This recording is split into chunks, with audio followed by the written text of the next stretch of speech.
Okay, so I think we've heard some themes tonight. One of the things that I heard was build alliances across differences, raise awareness of what the concerns are, have conversations around those issues at UW. The conversation that I have is discussing the undiscussable. So we've had some very interesting conversations this week.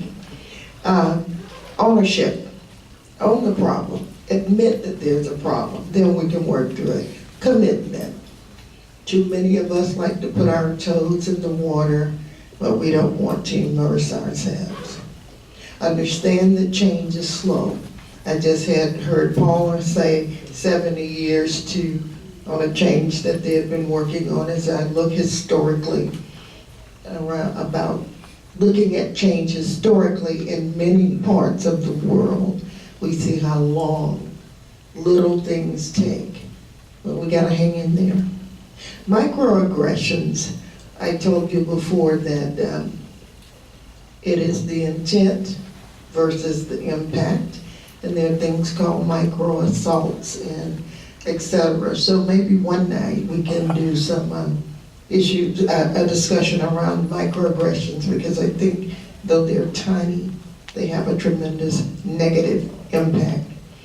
And there's this thing that Peggy McIntosh calls the invisible knapsack. It's about privilege, and that's something that we haven't talked about tonight, but there's so much that we can't talk about right now. Tension, tension, tension. I've been feeling it, I've been seeing it, and we're gonna work through it together, folks. And I wanna tell you that I believe that Otis Redding was right, and I hope it was Otis Redding. If it wasn't, some of the folks in the room, y'all could tell me, Bill, Pat, a change is gonna come. I see it's Sam Cooke, I had it wrong. Still a wonderful song. I believe that a change is gonna come. I've seen change come, but remember, change is slow, and we just have to hang in there. And now we're gonna switch to the next part of this evening that has to do with our answering questions as a panel. And I think there were some cards. And so if you have some questions, I'm going to take those questions, and someone from this esteemed panel will be able to respond. And in the meantime, I'll go ahead and sing a little bit if I know a change is going to come. Just kidding. Oh, and thank you. There are cards here for anybody who has a question that you would like to have answered. And hopefully, I won't butcher this poor handwriting that I'm looking at.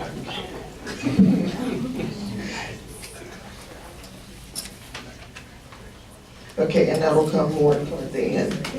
We have a person who wants to make a comment, and we will leave time for that.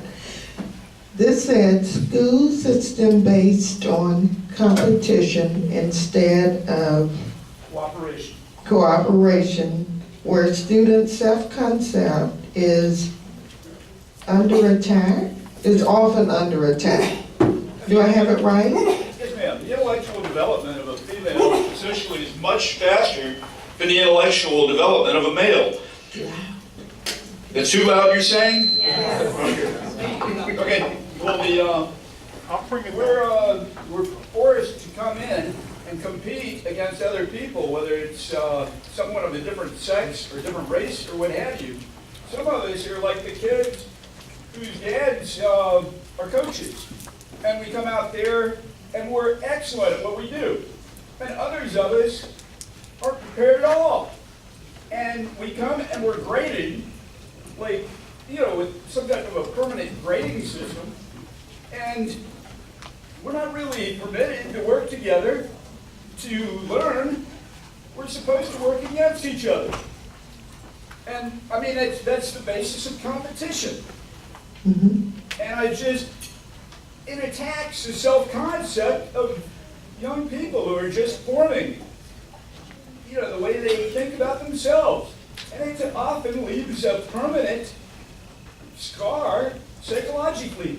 I mean, as an adult, I don't understand why small children have to compete. I mean, if you look, all the science tells you, females, in some ways, develop much faster than males. We all know this. Why should I be, as a small child, compared to a female? Why should... Okay, I think I hear your comment, and if I might sort of try and summarize your statement, you're talking about why do we create systems of competition instead of systems of cooperation, particularly among our youngest students. Yeah, Gotcha. In the Okay. educational system, yes. Yes, in the educational system. Versus cooperation. Yeah. and if we're going to be competing against each other, then shouldn't we expect there's going to be conflict? I think that there's going to be conflict anytime there's more than one person. Yeah, I think there will always be conflict. I think that the issues that we're talking about are conflicts that are based on differences, and those conflicts also have to do with power and lack of power and privilege. But I appreciate your comment. We're going to move now to the next one. Thank you. Our next question is, what is our community doing to build the capacities of adolescents to challenge and beat a biased system that might not provide them with the basic necessities needed for them to flourish later in life? Anybody on the panel want to tackle that one? Hello, is this on?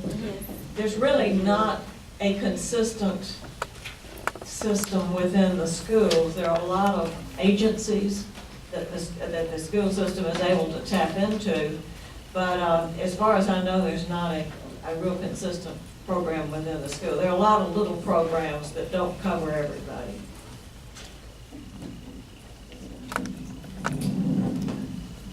Well, one of the things that you got to expose kids to opportunities to learn.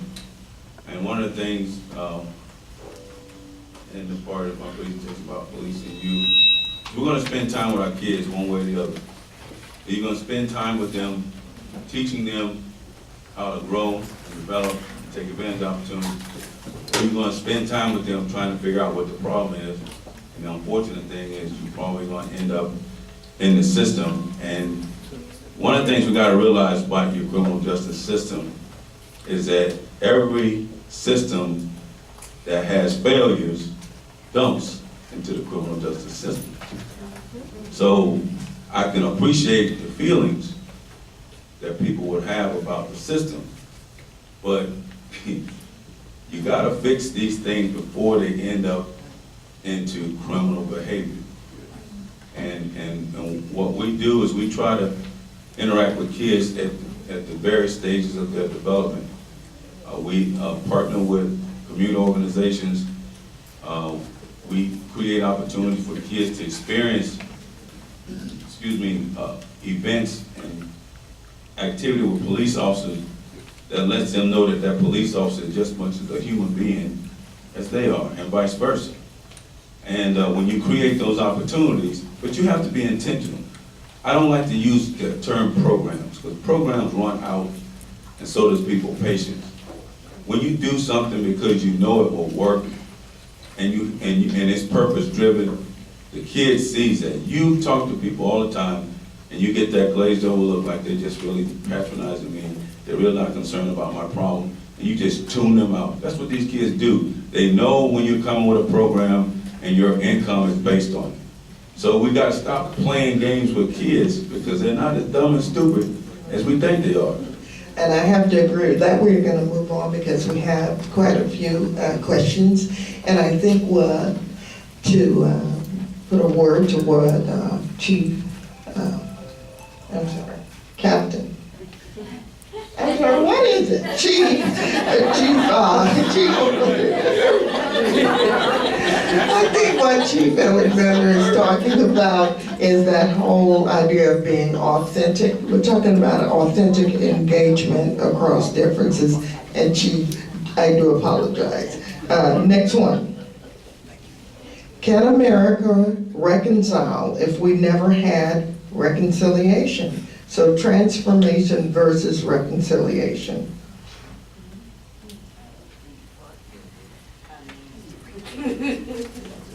Sure we can. Like I said before, you take politics out of it, it can happen. Take politics out of it. If tomorrow they start bombing America, we're gonna be forced to get along, or we're gonna drop one by one. We do it when we have hurricanes and other disastrous situations. We all stand in the line together, get that melted down ice, and that one MRE. We stand in long gas lines together, and if somebody skipped, we'll all band together and say, he skipped, and they go to the end of the line. So why can't we take any other problem, because it doesn't matter what your political affiliation is when you're standing a gas line or a water or MRE line. You just need help. So we can do it. When that's over, we can go back to your opposing colors. And so the thing is to work continuously toward reconciliation and building bridges and alliances. Can we eliminate the stigma perpetuated by the term illegal immigrant?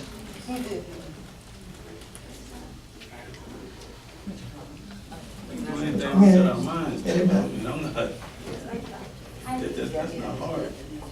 I'd like to comment on that. It's kind of an important question. Okay. Undocumented immigrants are probably one of the most misunderstood residents of our communities. And it's, that word is one that allows people to believe that immigrants are undocumented immigrants are rapists and murderers and any other type of criminal. Everything that the chief said about the words that we use, I just kept thinking about that one word in particular because it's one that hurts people that I work with every day, because they're a lot of presumptions are made about who they are, where they're from, how they got here, why they came here. And I can assure you that every single individual, if you want to count them as 11 million, have an individual story behind why they're here.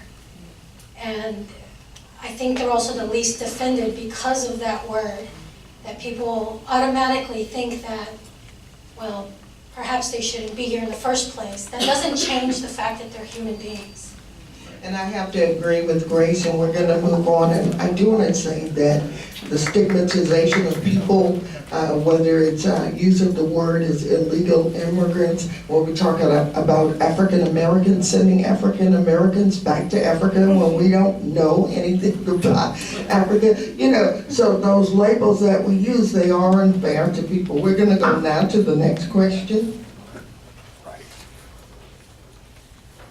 Can you give some examples of interrupting or asking question when someone makes a racist comment? I'm looking for ways to engage and change minds instead of condemn and alienate.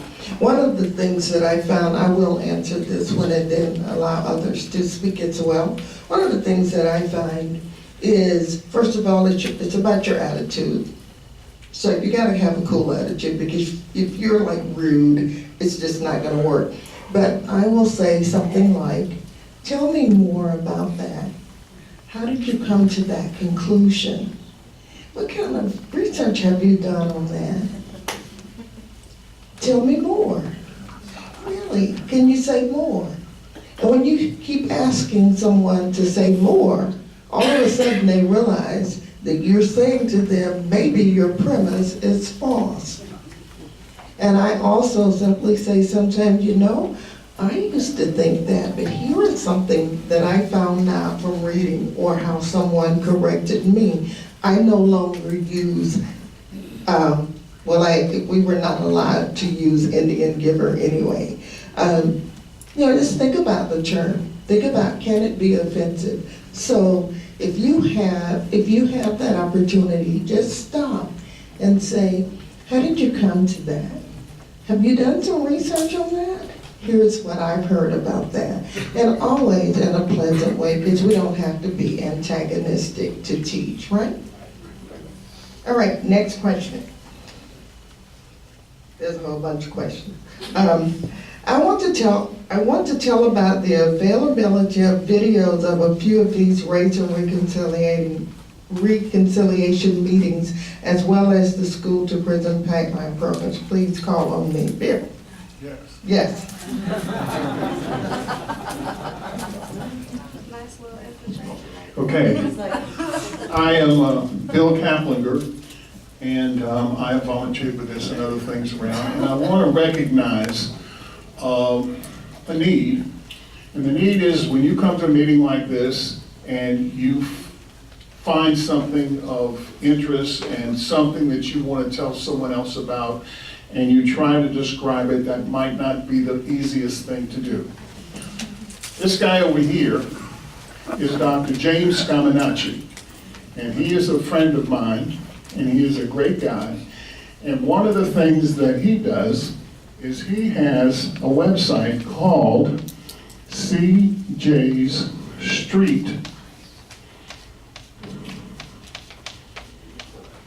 Report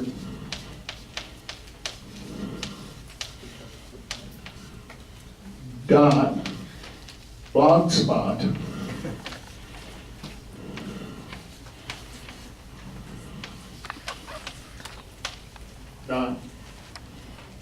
.com.